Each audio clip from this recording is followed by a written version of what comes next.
What's good, y'all? Dr.Trehunna. Now, I actually have a lot of older people that follow me over the age of 40, and this is the time when you're starting to get a lot of blood lipid panel tests, okay? So one thing that rocks a lot of African Americans to the core is having high cholesterol levels. Why? Because it was all taught, through time that you having a higher cholesterol level means that you're more at risk for you to have a heart attack, okay? So today, what we're gonna cover is the actual categories that are on a blood lipid panel. What do they actually mean? And why you shouldn't be afraid of having high cholesterol levels unless you have context, okay? Because what's gonna happen is if you have, let's say, over 200 total cholesterol, what doctors want to do, they're going to want to prescribe you a statin. And ironically, what statin does, it basically make your body more insulin resistant, and you're going to be more at risk to basically attain type 2 diabetes, which is going to kill you off faster.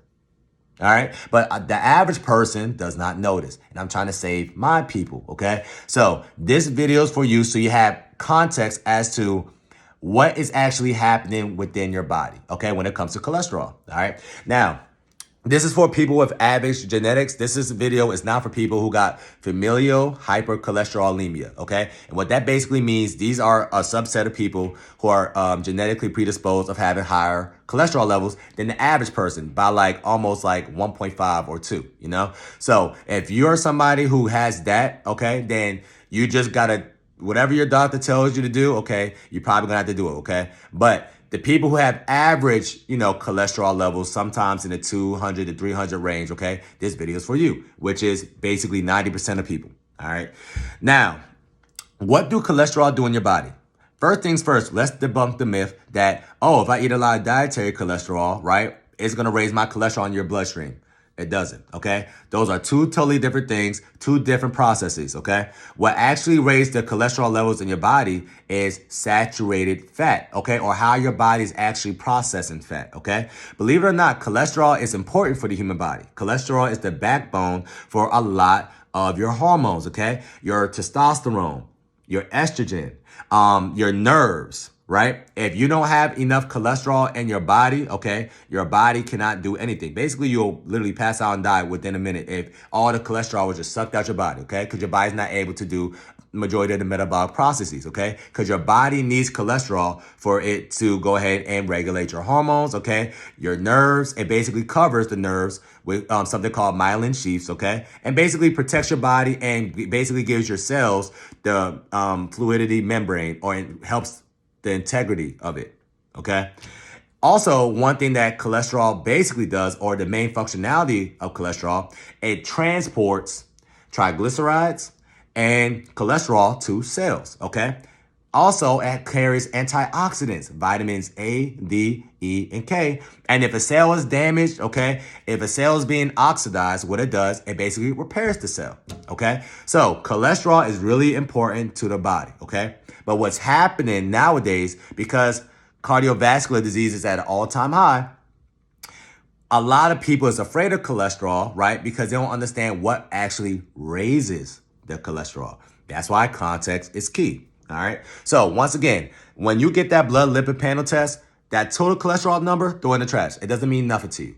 It's about the context of that, all right? So what is HDL? HDL is considered the good cholesterol, and basically this recycles all the LDLs basically that's in your bloodstream, okay? So your LDL is basically a very low density lipoprotein that transfers triglycerides and cholesterol to cells. Once again, every single cell in your body needs cholesterol, okay? It gives your cells the fluidity in the membrane that it needs, okay? Now, HDL is basically the one that brings it all back, okay? So if there's an LDL just floating around and it done its job, it basically turns to HDL and it goes back to the liver, okay?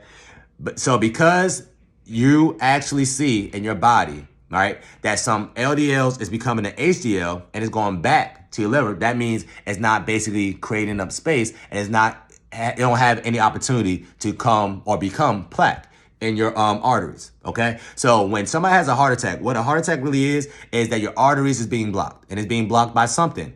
9 times out of 10, it's getting blocked by oxidized LDL, okay? Not just LDL, Oxidized LDL.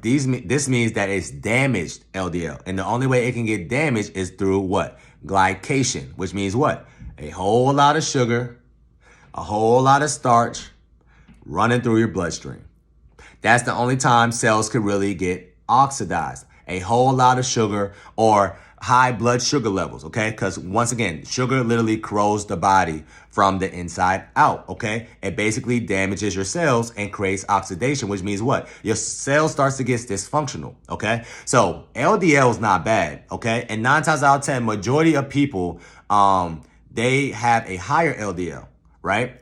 But LDL is also the thing that gives your body the antioxidants and help repair cells. Okay, so you want LDL, right? You just don't want too much just floating around in your bloodstream. Okay, now a good number, just so you have an idea of how many LDL you're supposed to technically have, is under 150. All right, now HDL, this is something to show you that that your body's working optimally and it is going ahead and able to recycle some of these LDLs. Okay, so the number that you want for this is over 60. Okay, HDL, you want over 60. LDL, you want under 150 on average, okay? But the main important thing is triglycerides, okay? Triglycerides is how much salt, or not salt, how much sugar is literally in your bloodstream at a time. Because why? Your body liver can only produce triglycerides through sugar and starches, okay? And what happens is once you give your body too much sugar and starches, carbs, okay, what's going to happen is it's going to start packaging it up as fat, okay? So now this is the fat that's just floating around in your bloodstream. So the more triglycerides you have on your blood lipid panel test, the more that just shows you how insulin resistant you are or how much starch or sugar that you're literally consuming on an average day, okay? Because that number usually is based off what you're doing throughout the course of an average day, month to a year. All right. So you want your triglycerides to be low because you don't want a lot of free flowing fat in your bloodstream. All right. Now, HDL is considered, once again, the good cholesterol. LDL is considered the bad cholesterol. Why? Because the LDL has such an important job, right? And it's transferring, once again, triglycerides, which is fat, cholesterol to all of your cells, right? If it gets oxidized, what's going to happen is it's going to get smaller and smaller, right? So what you want your LDL to look like is like a beach ball, okay? So it's just floating around, right? It's bouncing off your arteries, right? But because it's bouncing off your arteries, right, it's just transferring what it's supposed to give to your endothelial cells and all your cells in your body, and it's just keeping it moving, right? It's not sinking. But when your cells start to become glycated, okay, and oxidized, which only happens from a lot of starches and sugars in your body, right? It's getting smaller and smaller. So now instead of it like being like a beach ball, it's like a golf ball. So you know a golf ball does what? If you put in water, it sinks, right? So if it sinks, right, into your endothelial cells, now if it continues to sink, it's going to start, and it's going to start piling up little by little, little by little. It's a lot of oxidized LDLs to the point where it literally makes a blockage in your arteries, okay? So that's why you don't want your LDLs to become oxidized. And the only way you can figure this out if you have a lot of oxidized LDL is based off your triglyceride to HDL ratio. So always remember that. Don't care about total cholesterol, okay? That is a worthless stat. You need to see how much HDL you have, which is basically your good cholesterol. And at the end of the day, cholesterol is still fat, to your triglyceride level, which is the bad fat, okay? So you want to literally divide your triglycerides to your HDL. And you want it to be under 1.5 on average, okay? Optimally 1, okay? But once it gets over 2, then that's a problem. So for instance, we could just do a quick stat right now. If you literally type in, let's say your triglycerides was 75, right? And let's say your HDL was 50, okay? And once again, anything that's over for your HDL, you want it over 60 at least, okay? But definitely nothing under 40, okay? If it's under 40, that's a problem. So HDL, you don't want under 40, optimally over 60.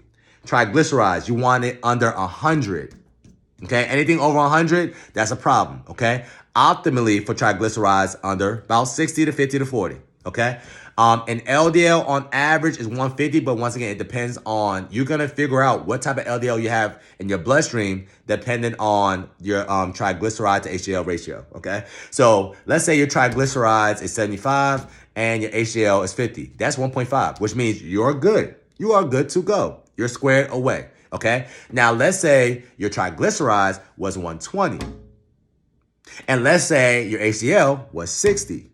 That is 2. That means whatever you see as far as your LDL, you're not having the good type of LDL, you're having more of the bad. And that's called pattern B LDL. So if you see on your blood lipid panel test that you have a pattern B LDL, then that's how you need to know that you need to go ahead and fix up your diet. Because that means you having a whole lot of starches and sugars to the point that your liver is not really able to control it anymore. That's literally what that means, okay? Because if you're giving your body too much starch or sugar, your body's not stupid. It's not gonna just literally let it go, because this is energy. We're just gonna store it as fat. But if your body gets too much fat, that's gonna cause what? Cardiovascular disease. Simple, okay? So what you want to do is always look at everything on a blood lipid panel test and context, okay? But also, if you have insurance, okay, if you have like LabCorp or Quest, what I want you to do is not only just ask for a regular blood lipid panel test, ask for an NMR, okay, or cardio IQ. So next time you go to your doctor, say, can I have a cardio IQ or NMR, okay? And that's gonna give you a little bit more data, and it's gonna tell you if majority of your LDL is pattern A or pattern B. If it's pattern A, you're good to go. You have nothing to worry about. If it's pattern B, then that just to show you that you really gotta start fixing your diet, okay? So key point of this conversation, your body needs cholesterol, so do not be afraid of cholesterol. And that total cholesterol metric does not mean nothing. So if it says your total cholesterol high, but your triglycerides is 40 and your HDL is 100, that means you're going to live forever. That's literally what that means, literally. That means your body is running as optimally as possible, okay? That's why context is key, okay? So do not be afraid of total cholesterol if it's high.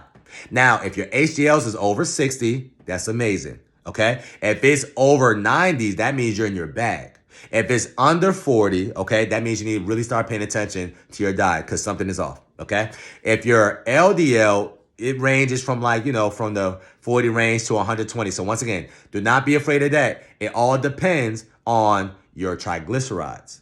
If your triglycerides is under 100, it's safe to say you're good, but you really want your triglycerides lower than like 70. If it's under 70, you're doing optimally. You're doing great, okay? So context is key. Every single time you get your blood lipid panel test, always divide your triglycerides to your HDL. If the number is under 1.5, you're good. If that number is under 1, you're going to live forever, okay? But if it's over 2, that's how you know you need to start fixing your diet, okay? So that's when you need to start thinking about, okay, I need to possibly think about getting a statin, especially if you're somebody with, once again, familial hypercholesterolemia, all right?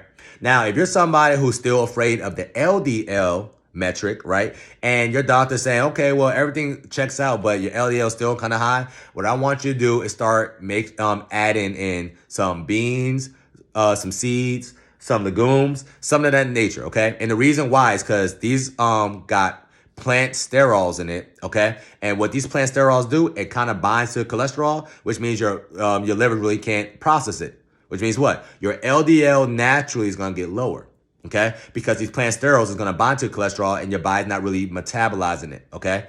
So that's something you could do. Once again, nuts, seeds, legumes, and beans. You can add that into your diet if you really want to still lower your LDL, okay? But at the end of the day, LDL is good for you because the higher your LDL levels, believe it or not, the lower your triglyceride levels, the higher your HDL levels, the longer the average person lives. With the more LDL, okay? So once again, do not be afraid of that. Context is key, all right? Hopefully y'all learned something today. Once again, I am not your doctor. I'm just giving you insight as to how to actually read a blood lipid panel test. If your doctor says, I want you to get on a statin, right? But your HDL or your triglycerides to HDL ratio is under 1.5, slap them. Because that'll make no logical sense, okay? They're just basically trying to kill you off because what a statin does, it literally stops your body or your cells from bringing in the sugar, which is going to give you more chances of type 2 diabetes. Don't take my word for it. Google it. Cool? That's your reset tip of the day. It's going to help you stay snatched all the time. Now in the summertime. Talk to y'all soon.